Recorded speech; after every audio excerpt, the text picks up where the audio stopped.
Utes are just utes, right? Pretty basic, pretty agricultural, just there to do a job. Right?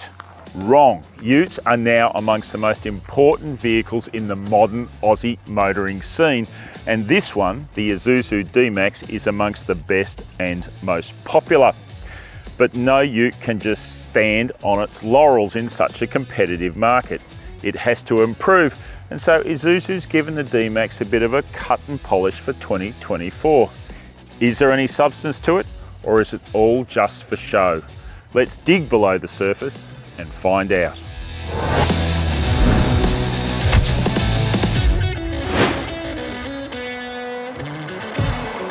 Since the third generation Isuzu D-MAX launched in Australia in 2020, it's been a big success story, and the flagship X-Terrain we're testing here has led the way. No longer cheap and cheerful, the D-MAX is a bona fide competitor fighting toe-to-toe against the Ford Ranger and Toyota Hilux for dual cab 4x4 glory. Pricing for the D-MAX X-Terrain is a bit of a story in itself. It starts at $67,990 drive away, which means it actually undercuts lesser models in the range such as the LSU Plus, which don't have drive away pricing. So clearly, Isuzu wants people to buy the top specker. This particular example, once we get the options on board, comes in at about $70,000 on the road. Now that's deep in Ranger and Hilux territory. The D-MAX range is protected by a 6-year 150,000 kilometre warranty and up to 7 years roadside assistance. Service intervals are 12 months or 15,000 kilometres, and each of the first 5 services cost $449. For a working ute, that all seems a pretty decent package. At a quick glance, you might not pick the 2024 D-MAX from the 2023 model, but there are changes including new alloy wheels, these bi-LED headlights, sharper bodyline creases and a higher, squarer bonnet. The X-Terrain is one of only a couple of models that get a dark grey underbody spoiler and a revised front bar design. This is all intended to make it look more aggressive and menacing. When it comes to the powertrain of the Isuzu D-MAX X-Terrain, nothing changes. Same 3-litre turbo diesel 4-cylinder engine with the same power and torque outputs. Same ACEN automatic 6-speed gearbox. Same part-time 4x4 system with high and low range. Same 8-litre per 100 kilometre fuel consumption claim. And in good news for towers, the same 3,500 kilo braked towing capacity.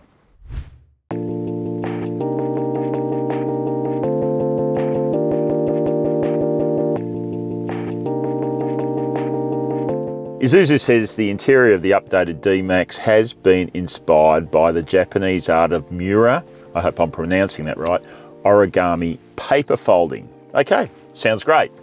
I'm happy to report though that the materials and trims seem to be a bit more durable than paper. You can pick the X-Terrain by its bespoke red stitching and dark grey and piano black appointments. They go with more mura origami inspiration, this perforated leather upholstery. More practically, there is reach and rake adjustable steering and plentiful power seat adjustment for the driver. Storage is adequate rather than anything special. The surprise and delight features are the lidded container on top of the dashboard and the double glove box, but the cup holders won't take a tradie-sized bottle of sugar water, and there's nowhere specific to put your phone. Responding to some constructive criticism, Isuzu's updated the infotainment touchscreen. First impressions are there's more information here presented more clearly, and I really like the fact that there's some off-roading specific stuff included. But the thing I like most, hard buttons for volume and on-off and tuning. Good move. For the first time, the D-MAX comes with Android Auto connectivity via wireless as well as cable. It joins Apple CarPlay in the infotainment package. Thankfully, this vehicle retains its AM radio band, something that's especially important in the country for emergency broadcasts. The instrumentation is another substantial update in the 2024 D-MAX. The digital section in the centre of the panel has been made that much bigger and now incorporates the speedo in both a numeral form and as a dial. The tachometer is still analog and sits over to the left side of the screen. The 2024 D-MAX X-Terrain gets an updated digital reversing camera with better picture quality than the old analogue camera. Another key addition for in-tight manoeuvring is rear cross-traffic braking, in addition to an alert. When it comes to safety, the big news in the new D-MAX is an upgraded stereo camera mounted in the windshield that is claimed to see wider and better. That's obviously key for the AEB system to respond more quickly to pedestrians, cyclists, motorcyclists and other vehicles.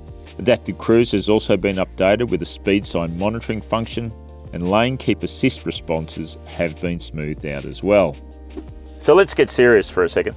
Dual cab utes do not treat rear seat passengers very well. The seat back is usually too upright and leg room is usually not very generous. Having said all that, at least the D-MAX is one of the better offerings amongst a pretty average lot. Along with acceptable space, you do get rear aircon vents, a USB-C outlet, 2 map pockets, 2 door bins, a fold-down armrest with dual cup holders, and even a curry hook. Aiding luggage storage versatility, the seat base flips up and the seat back folds down. Apart from a 5 kilo payload improvement, nothing changes about the tray of the D-MAX X-Terrain at all. All the vital measurements are exactly the same, so you still can't fit an Aussie pallet between the wheel arches. As the flagship, the D-MAX X-Terrain gets decorative sail planes, a tray liner and a roller tonneau cover back here. The cover reduces your payload but adds security.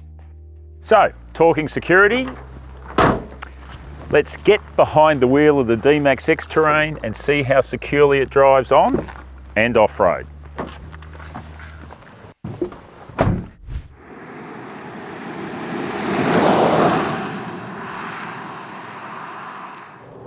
Okay, we've gone through a bunch of interior changes when it comes to the D-MAX X-Terrain interior, but when you're sitting behind the steering wheel, the driving impressions are pretty familiar, and that's a good thing. The D-MAX's 3-litre turbo diesel 4-cylinder engine is classic ute fare. A bit rough and rowdy, but nice and strong with its acceleration from tip-in throttle. In fact, it feels improved from the model year 23. Not that Isuzu is admitting to any throttle map changes or anything like that. Beyond that, lacks the refinement of something like the excellent Ranger turbo diesel V6, but by ute standards, it's a solid workhorse. Just like in the engine bay, the D-MAX X-Terrain's underpinnings are entirely orthodox. Double wishbones up the front and leaf springs and a live axle at the rear. Considering how long, wide, heavy and tall this vehicle is, no surprise it's pretty ponderous to drive. But by ute standards, it's entirely acceptable. Really, it's only thoroughly outshined by the excellent Ranger. And if you're used to jolting lump and rides in a dual cab ute, then the Isuzu D-MAX is gonna give you a bit of a pleasant surprise. It actually does a decent job of ironing out many of the road's imperfections. Look, it's not a Rolls Royce, but by dual cab ute standards, it's pretty decent. By the standards of utes, is a rider that keeps popping up in relation to the D-MAX X-Terrain. Look, I don't think the amount of noise intrusion or ride imperfections that are obvious here would be acceptable in a passenger car. But we have different standards for utes because we want them to do a vast variety of jobs, carrying big loads, carrying people, towing lots of tonnage. So, in terms of refinement, utes have to hit a lower standard, and the D-MAX does hit it. Throughout this test, we've noted that the D-MAX's engine has done a pretty good job of sticking close to its fuel consumption claim. Right now, we're averaging around 8.4 litres per 100, and that's pretty good for a ute like this, although we have not towed and we have not done any serious off-roading at this stage. But we have noticed in the past that this is a pretty efficient engine. Visibility from the driver's seat is more of a mixed bag. Look, you sit high up, which is great, especially in traffic, but you also have a lot of metal surrounding you a long way in each direction, which is not so comforting. The D-MAX was already regarded as a pretty good off-roader, but Isuzu has attempted to improve things by adding off-road traction control it calls rough terrain mode. First seen in the MUX SUV, in the D-MAX it offers the added feature of operating on the front axle in low range when the rear diff is locked. Also operates on all four wheels in high and low range and 2- and 4-wheel drive. Based on our testing, it definitely works. You can see in this vision how it's locking the spinning wheel and helping the D-MAX drive onward and upward. And overall, that's what Isuzu has done with the 2024 D-MAX. Pushed it onward and upward in terms of capability and user friendliness. So this update to the D-MAX is not fundamental, but it's more than skin deep. There's certainly substance here. Maybe the D-MAX is not the best ute in the class, but these changes ensure it stays in the conversation to be in the leading group.